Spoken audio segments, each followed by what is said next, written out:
Hi, it's Margaret Marshall, the healthy living expert, and I'm here with you today. We're going to talk about healthy voices, something that I really haven't touched on here, and it's so important because healthy body, there's so many components to a healthy body, and a healthy voice is one of them. So today we have Jayne Latz with us. Jayne, thanks so much for being with us today. Thank you for inviting me. And can you tell us exactly what you do, because you are an expert in this field? Thank you, Margaret. My name is Jayne, as you introduced, and I am a speech language pathologist, and I have been so for more years than I like to admit, but let's just say over 25 years. In 2006, as you know, I created corporate speech solutions, which took my experience as a speech language pathologist and brought it to business professionals who are focused on improving their clarity and confidence in the work world. When we talked about healthy living, what came to mind for your viewers or anybody viewing is about what we call vocal hygiene. Oh, what a great term. Thank you. And vocal hygiene is really the care of our vocal cords, those little muscles that are right here that are responsible for voice. And they're very easily neglected and not cared for. So I thought that today we could discuss a few tips, maybe 3 tips that will benefit everybody out there to prevent misuse and abuse of their vocal cords. That's a great idea, Jayne, because, when I was thinking about this interview with you, this segment today, there's so many things within our body that we have to really care for. We have to care for our internal organs. We have to care for our eyesight. We have to care for our blood pressure, our sugar levels in our blood. There's so many components.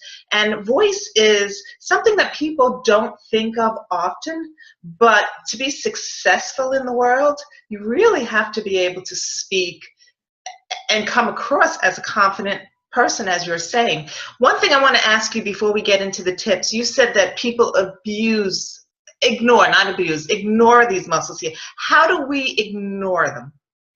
Well, I guess, thanks for clarifying. I ignore because your average person just doesn't think about them. Unless you're of my world and we completely think about them. So in that way, I meant ignore. Okay. And as we go into the tips, you'll find out what we do to abuse them. So hopefully after your viewers watch this, they will become more aware, and then they won't ignore them and they won't abuse them anymore. Okay, great point, Jayne. And the reason I was thinking that is because with so many other things with our health, we always talk about prevention. So, and one of that is, caring for everything, getting the medical tests we need, but that's not what you're saying here. It's a little different what you're saying. So let's get into your tips. I'm anxious to hear them. Good. The first one, which pertains to anybody that's ever had children, is not to scream. Our vocal cords, think of rubber bands. There are 2 rubber bands that are right here. When we scream, we're smacking those rubber bands together and we're adding more tension. So think about if we stretch those rubber bands too much, what's going to happen? They're going to break. With our little rubber bands called vocal cords, if we smack them together, they will be abused, misused, and that's what causes vocal polyps, vocal nodules, and not to use fancy medical terms, but if you are screaming and you are smacking these rubber bands together, it could, in a worst case scenario, lead to surgery. So wow. What I have told so many of my clients as well as my friends, especially those that are in big homes or big apartments, instead of screaming to your children in another room, walk into the room to address them, walk up the stairs. And I know for busy mothers and fathers right now, they're rolling their head and saying, I don't have the time to go upstairs to go to the other room. But you really do. And especially if you're talking about health of your vocal cords and preventing any injury or surgery. So don't scream. That's tip number one. Great point, Jayne. And a little extra exercise if you have to run upstairs just to talk to your kids. And as a mother to myself, my children are grown now, but as a mother to myself, when they would fight when they were younger, there was a time they could not be in the same room together without fighting, and they get louder and louder, and I would get louder and louder trying to stop the fight, and it pained me in here. Yes, yes. It used to hurt me in here, and I used to think that, because I was a speaker, and I thought, I am going to lose my voice because of them fighting. So great tip. What's tip number 2? And actually that's great, because if you listen to my tips, vocal hygiene, and everything I ever share, you won't lose your voice. Good. So tip number 2 is do not talk over loud noise. A couple of everyday examples. When you're standing at the subway and talking to a friend and the subway comes, stop talking. Do not try to compete with the loud noise of a subway. Number 2, when you make a phone call and you know there's loud noise on the other end, do not try to speak over that loud noise. Let the fire engine pass on the other end. Let the police car or whatever loud noise there is, just pause. Again, if you are using your vocal cords to speak over that noise, you're working them harder.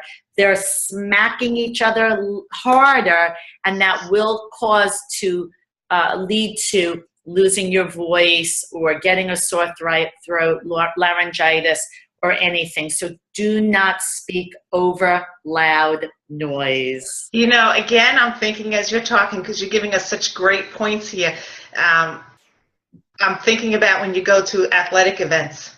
And most often the next day, people cannot speak after they're at an athletic event. Yeah, good point. Good point. What's number 3?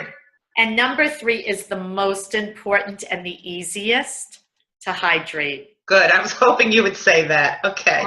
Every single client that comes in our office gets a bottle of water. It's one of the first things I tell my trainers when we're training new trainers. You must always come prepared with a bottle of water for your client, because we have to practice what we preach. And after all, we're going to spend the next hour or 2 talking. With them. So we want to make sure they have the water. The most important 2 points within hydration for your listeners is, number 1, caffeine dehydrates you. So if you come in with a cup of coffee, then you need 2 bottles of water. You need to drink twice the amount. Coffee and alcohol will dehydrate your vocal cords. You need to always be hydrated your vocal cords. Also, if you have a big speaking engagement, don't just take a sip 5 minutes before you're going on or about to present. Start drinking hours before. And I always tell my clients who are going to do a presentation, always bring water with you to the presentation. Yes. And I love what you're saying, start drinking hours before and not just the hour before, because you want to be able to make it through the presentation without having to run to the men's or ladies' room. So great point. These tips were fantastic, and I know they're going to help so many people. I just have a quick question for you, Jayne, before we end here. And of course, I thank you for being here and sharing your expertise with us. And this is personal, really, a personal question. Very often when I'm speaking, when I get so passionate and somebody asks me a question and I just want to answer and help them, and I speak a little too quickly, I lose my voice because of my breathing. Got a quick tip for that? Without sounding like a great plug, you're not alone.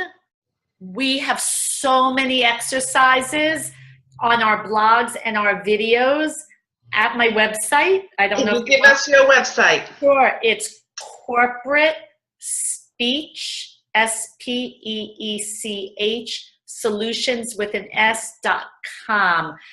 Margaret, that is a huge question. We do so much work on breathing exercises. I have a little Olympian. So if you look at our blogs and our videos, come to any of my workshops in New York City, do anything with us. Almost everything starts with breathing exercises. But just a quick tip, because I don't want you to feel that I'm not giving your listeners some exercises. First, practice breathing in through your nose for the count of 3, exhale for the count of 5. Breathe in and count on the exhalation, first to 10, then to 15, then as far as you can go, and just keep pushing it a little further. Just like going to the gym and working out, you'll build your breath support for speech. But in any of our workbooks, we have so many exercises for you. Well, I'm glad you gave us all that information, Jayne, and thank you so much. I know you helped me. I'm sure you'll help everybody who's listening here today. And I will put your website up with this in case anybody wants to contact you directly. But thanks for being with us today. And I would suggest to all the listeners to subscribe here, because your challenge just may be addressed in one of these segments. So thanks so much, Jayne. Have a great day today. My pleasure. Thank you, Margaret. Thanks for having me. Bye, Jayne. Bye-bye.